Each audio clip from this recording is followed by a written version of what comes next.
사람들은 개신교를 특별히 거리를 두고 싶은 이중적인 사기꾼 같은 이라는 이미지로 비춰지는데요. 그게 참 낯설어요. 오늘 우리는 왜 이렇게 낯설어진 교회의 모습을 가지게 되었을까? 교회가 세상보다 더 세상 같기 때문입니다. 교회 내에서 내 사회적인 가치에 따라서 등급이 매겨지는 것이 아니라 하나님 형상으로 존중받고 환대받아야 되는데 그렇지 못하기 때문인 거예요.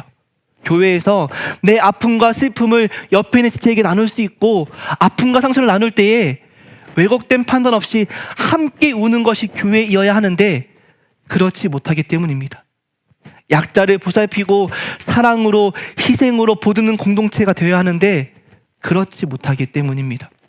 오늘 본문에 베드로전서에 나타나는 교회도 세상이 낯설어하는 교회였거든요. 그런데 그들의 낯설음은 우리의 낯설음과 다른 낯설음이었습니다. 그들은요, 썩지 아니하고 더럽지 아니하고 쇠하지 아니하는 나라를 바라보면서 세상 속에서 흩어진 나그네의 삶을 살았기 때문에 세상이 낯설어하는 교회가 되었던 거예요. 세상과 같지 아니한 그들의 정체성이 있었기 때문에 세상으로부터 낯선 집단이라고 비방을 받았습니다. 우리가 살고 있는 시대의 세상도 교회를 낯설어 하지요. 그런데 그 낯설음은 우리가 나그네된 삶을 살지 않기 때문에, 세상의 가치에 따르지 않기 때문에 낯설어 하는 것이 아니라, 어떻게 교회가 세상만도 못하냐고 비방하면서 낯설어하고 이상하게 여기는 시대에 우리가 살고 있는 겁니다. 기독교를 통해서 자신의 정치 이념을 관철시키려고 하고, 기독교를 통해서 자신의 왕국을 건설하려고 하냐고 세상이 왜 교회가 그러냐고 비방하는 시대인 거예요. 오늘 매스컴을 통해 보여지는 교회는요, 마치 십자군처럼 세상과 전쟁하는 교회예요. 하지만 예수님은요, 십자군이 되어서 세상과 전쟁하지 않으셨다는 것을 우리가 기억해야 됩니다. 예수님은 십자군이 아니라 십자가의 길을 걸어가셨어요. 예수님은요, 제국주의적인 정복이 아니라 세상과 다른 하나님의 방법을 택하여 걸어가셨다라는 걸 우리가 기억해야 되는 겁니다. 예수님은요, 자신의 억울함을 풀기 위해서 나서지 않으시고 도리어 우리를 위해서 그 억울한 자리 십자가에 달리심으로 하나님 나라를 하나님의 방법으로 이루어 가셨음을 우리는 기억해야 되는 겁니다. 세상보다 더욱 세상 같아져 버린 교회들에게 어떻게 살아가야 할지 흩어진 나그네된 교회들에게 보낸 편지를 통해 우리는 그 권면을 우리의 것으로 받아들여야 합니다. 7절이에요.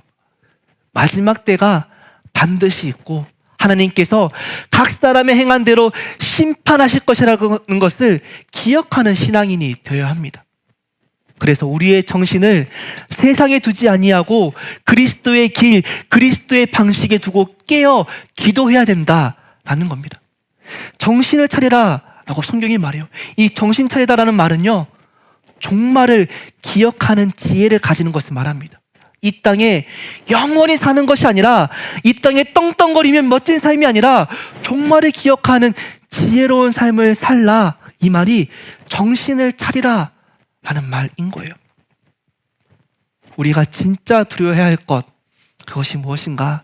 세상이요, 교회를 낯설어 하는 것, 그것이 아닌 거예요. 마지막 날에 하나님께서 우리를 낯설어 하시는 것을 우리가 진짜 두려워해야 된다라는 겁니다. 이 땅에 나그네로 살아가는 신앙 정체성이 아니라 하나님 나라에 가서 이방인으로 여겨지는 세속 정체성을 우리가 두려워해야 된다. 우리에게 그런 정신 차림이 있어야 된다라는 걸 성경은 말하고 있는 겁니다. 또 8절을 볼까요? 8절에 보면 교회 안에 뜨거운 사랑함이 있는 교회를 베드로는 말하고 있습니다. 세상으로부터 자신의 가치를 따르지 않기 때문에 이상하게 여겨 비방받고 비난받고 고통받습니다. 하지만 교회 공동체로 모였을 때 공동체 안에 서로가 서로를 용납하고 사랑하는 공동체를 이루어 가야 된다라고 말하고 있는 거예요.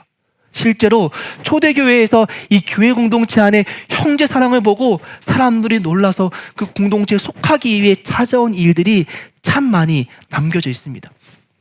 그런데요, 오해하지 말아야 돼요. 사랑은 허다한 죄를 덮는다라는 말은요, 내 마음대로 다 해도 용납받는다 그런 말이 아니에요. 방종을 만들어내는 말이 아닙니다. 덮다라는 표현은요, 마치 제사에서 제물의 피가 그 사람의 죄를 덮어서 그 사람의 죄가 사해지는 것처럼 예수님께서 십자가에 흘리신 피로 내 죄가 덮어지고 용서받는 것처럼 그 가리어진 상태가 공동체 안에 있다는 것을 말합니다. 그 덮음받은 죄인은요, 여전히 방종하고 여전히 죄를 짓고 여전히 죄악 가운데 살아가는 상태가 아니라 그 은혜로 그리스도 앞에 엎드러진 삶이라는 거예요. 내게 아무런 유익이 되지 않는 낯선 이들을 환대하고 섬기기를 기뻐하는 일을 여러분은 지금 여러분의 삶에서 이루어지고 행하고 있습니까?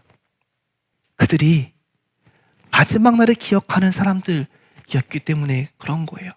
그리스도의 길과 그리스도의 방식을 끝까지 놓치지 않고 살아갔던 사람들이기 때문에 그런 거예요. 그리스도께 받은 은혜를 알았던 사람이기 때문에 그런 거예요. 이 땅이 마지막이 아님을 알았기 때문에 그들이 그렇게 할 수 있었다라는 겁니다. 여러분, 요즘 삶이 참 팍팍하고 힘든 시대잖아요. 코로나가 아니어도 우리 세대가 얼마나 살기 힘들었어요. 그런데 코로나까지 겹치니 우리가 다른 사람을 돌아보고 섬기고 배려할 여유가 없는 것이 진짜 맞는 시대 같습니다. 그런데 여러분의 삶 가운데 필록세노스, 다른 사람을 환대하고 섬기지 못한다면 진짜 여러분의 삶이 지금 골짜기와 같이 가장 힘들고 낮은 어려운 시기일 수도 있지만, 내가 지금 그리스도의 십자가로부터 은혜를 공급하고 있나? 내가 십자가의 은혜 앞에 여전히 머물러 있나라는 사실을 우리가 돌아봐야 하는 거예요.